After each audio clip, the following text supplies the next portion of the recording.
The twin suns of the colony world Ravenna 9 were setting behind the red dunes when Ethan Cole wiped the sweat from his forehead. His small repair yard stood on the edge of the settlement, filled with old parts, broken shuttles, and the smell of burnt metal. He sighed as he looked at the half-finished transport ship. It was another long day of work, and his hands ached from turning bolts and carrying heavy tools. From the open doorway of their small metal hut, a cheerful voice called, "Papa, you promised to eat dinner before the suns sleep." Ethan smiled. "Coming, Lila." His daughter Lila was the light of his life, 8 years old, bright-eyed, with more curiosity than the entire colony combined. He had been raising her alone since his wife passed away years ago. Life wasn't easy, but they survived. Humans always found a way. That night after dinner, as he sat near the window fixing a small generator, a strange sound echoed through the valley, a deep boom that shook the air. Ethan stood up instantly. "What was that?" Lila ran to the window. "Papa, look!" A star fell. Far across the desert, a bright fire streaked through the sky, crashing behind the ridge with a flash of blue light. Ethan frowned. Ships didn't fall from the sky every day. "Stay inside, Lila. Lock the door." He grabbed his worn-out jacket, slung a tool bag over his shoulder, and climbed into his hoverbike. As he sped across the sand, his mind raced. Maybe it was a mining drone. Maybe a smuggler. Or maybe someone in trouble. When he reached the crash site, smoke and blue sparks rose into the night. A sleek silver ship, unlike any human design, was half buried in the sand. Its surface glowed faintly with symbols he couldn't recognize. Ethan approached carefully. "Hello, anyone alive in there?" A faint hiss answered him, and a small hatch opened with a puff of steam. A tall figure stepped out, wrapped in a silver suit with glowing lines. The figure stumbled, fell to one knee, and a soft, melodic voice spoke in pain. "Power. Failing. Oxygen low." Ethan ran forward and helped lift her. The face behind the cracked visor was not human. Her skin shimmered faint blue under the moonlight, and her eyes glowed softly like crystals. "Hey, easy now," Ethan said gently. "You're safe. Let's get you some air." He carried her onto his hoverbike and sped back toward his home, leaving the broken ship behind. By the time they reached his hut, the stranger was barely conscious. Lila gasped when Ethan carried her inside. "Papa, she's an alien."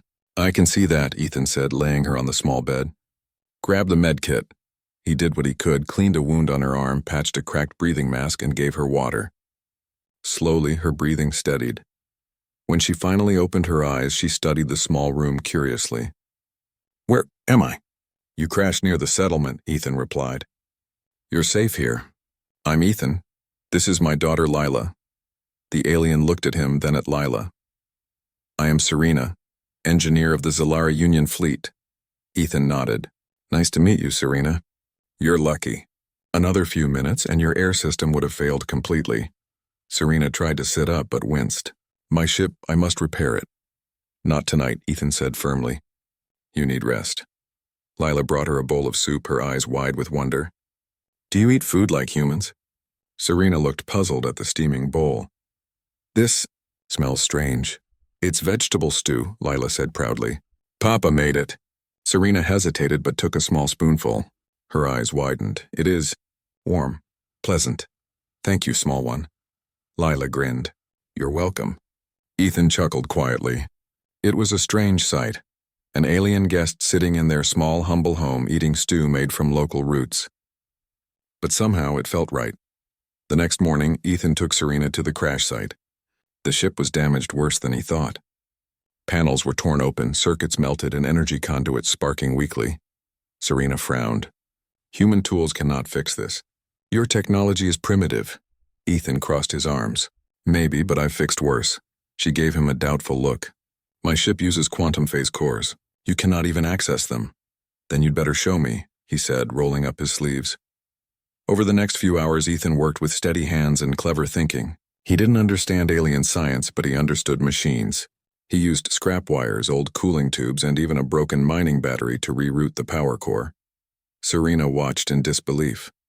"You're improvising? That could explode." "Relax," Ethan said calmly. "If it does, you can blame me later." To her surprise, the ship's lights flickered back to life. The hum of power returned. Serena stared at him, speechless. You restored partial energy with these crude tools? Ethan shrugged. Humans make do with what they have. For the first time, Serena smiled faintly. Perhaps your kind is not as primitive as I believed. Days passed. Serena remained with Ethan and Lila while continuing repairs. She helped around the workshop, sharing bits of her advanced knowledge, though she was careful not to reveal too much. Lila adored her, following her around, asking endless questions.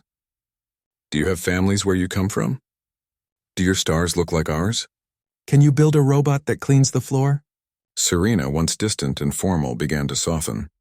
She told them small stories about her home, crystal oceans, floating cities, and skies filled with silver moons.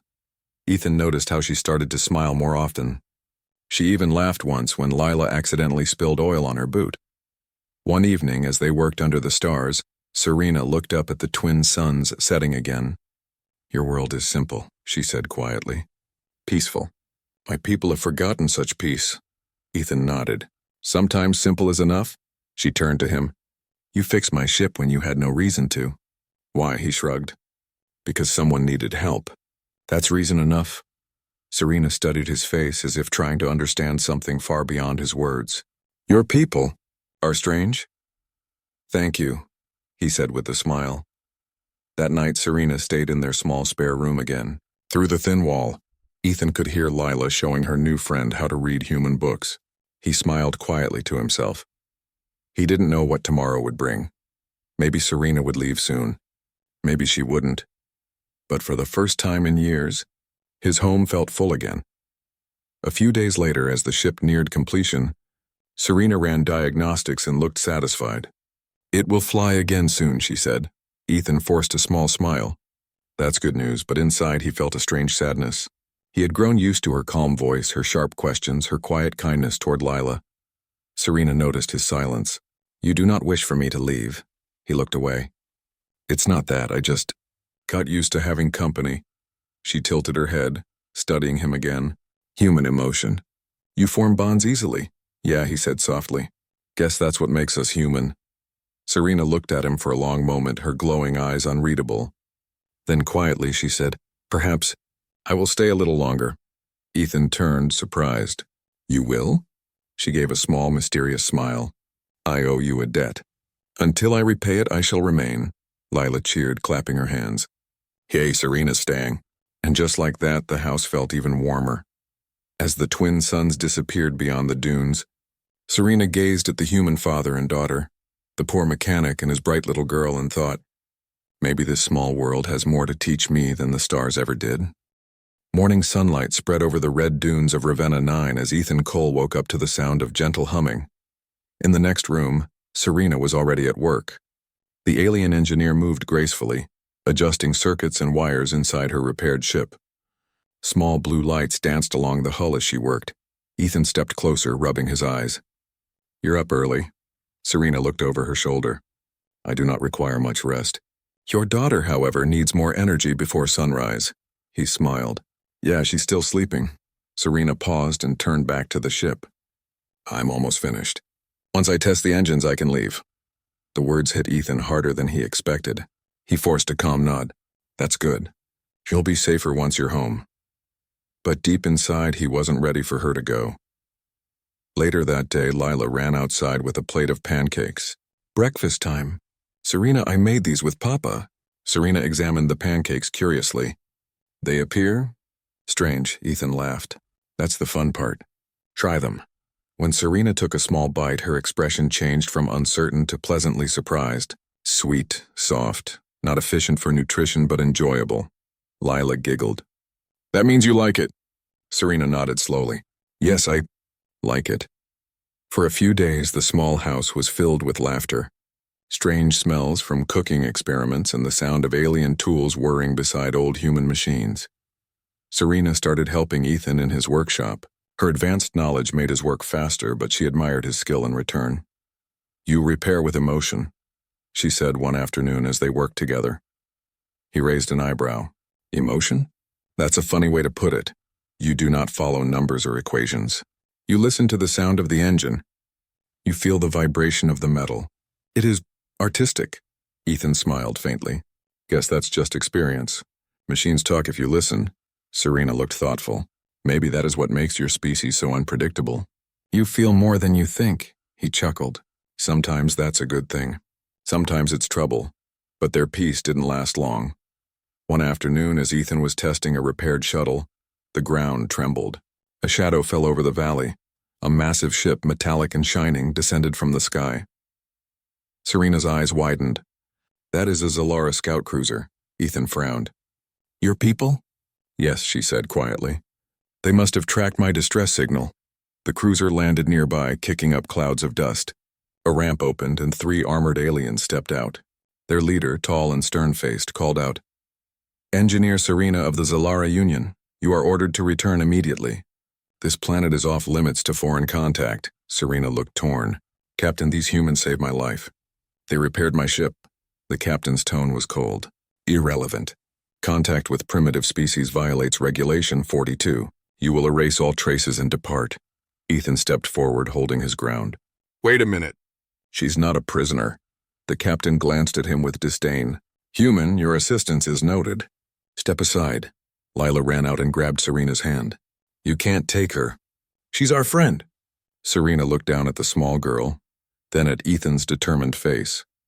Something inside her shifted. No, she said firmly. I will not leave. Not yet. The captain's eyes narrowed. Defiance? You risk exile. Serena stood taller. Then so be it. These humans showed me kindness, creativity, and courage. I will not abandon them. For a long moment, no one spoke. The desert wind blew between them. Finally, the captain sighed. Very well. The council will hear of this. Do as you wish. The aliens turned and left, their ship rising into the sky. Ethan exhaled in relief. That was close. Serena looked at him, her glowing eyes soft. I made my choice. That evening, after everything calmed down, Serena sat quietly outside the hut watching the stars. Ethan joined her. You didn't have to do that, he said. Now you might be in trouble. I know, she replied. But I realized something today. My people call humans primitive, yet you live with more heart than most advanced civilizations. He smiled slightly. Heart's all we've got out here. Serena turned toward him. And it is enough. They sat in silence for a while, the air cool and calm. Lila's laughter echoed faintly from inside the house. Serena spoke again, her tone serious but gentle. Ethan, I have studied your customs while staying here.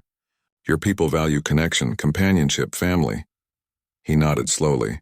That's right, she hesitated. I wish to join yours. Ethan blinked, surprised.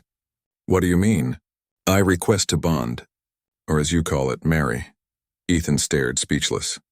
Marry? Me? Yes, she said calmly. I have observed your care for your daughter, your patience, and your strength. You fixed my ship when I thought all hope was lost. I find myself drawn to you. Ethan laughed awkwardly. Serena, I don't know what to say. Say yes, she replied simply, with that rare, soft smile of hers. Lila suddenly popped her head out from the doorway. Papa, are you two getting married? Ethan groaned. Lila! Serena nodded proudly. Your father is still deciding. Lila giggled. I hope he says yes. Then you can stay forever. Ethan rubbed the back of his neck, half laughing, half lost for words. Days passed and life slowly returned to normal. But something between Ethan and Serena had changed. She worked beside him every day, teaching him advanced techniques while learning human ways in return. Together they built hybrid machines, half human, half alien, that made the colony more efficient. Word spread through the settlement about the strange woman from the stars who stayed with the mechanic. Some people were wary, others amazed. When one of the colony's power stations broke down, Serena and Ethan fixed it together. Her knowledge of energy conduits, combined with his instinctive problem-solving, saved the entire grid from collapse.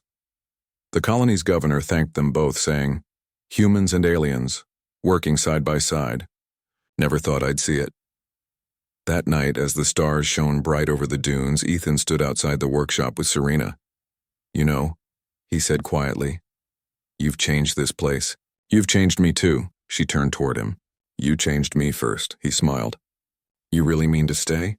"Yes," she said softly. "I have found something here that my people have lost." "What's that?" She looked toward Lila, who was chasing fireflies nearby, and then back at him. "Home." Ethan felt his chest tighten. Then welcome home, Serena. Months later, the little repair yard had become famous across the colony. Ethan, Serena, and Lila worked together every day, human creativity blending with alien science. Serena had even built a small laboratory beside their house, where Lila often helped mix glowing liquids or design new tools. Sometimes, when the sun set and the air turned golden, Serena would sit beside Ethan on the porch. They didn't speak much. They didn't need to. One evening, Serena said quietly, "Your people have a saying, humans are fragile, but their hearts are strong." I believe that now. Ethan looked at her and smiled. "And maybe your people will learn that too." Serena reached out and held his hand gently. "Perhaps, together we can teach them." Lila's laughter echoed again from inside the house, filling the air with warmth. As the stars glowed above the desert, the poor single dad, his curious daughter, and the alien engineer sat together, not as strangers, not as species from different worlds, but as a family bound by something greater than technology or blood. They were bound by the one thing that made humans truly special: heart.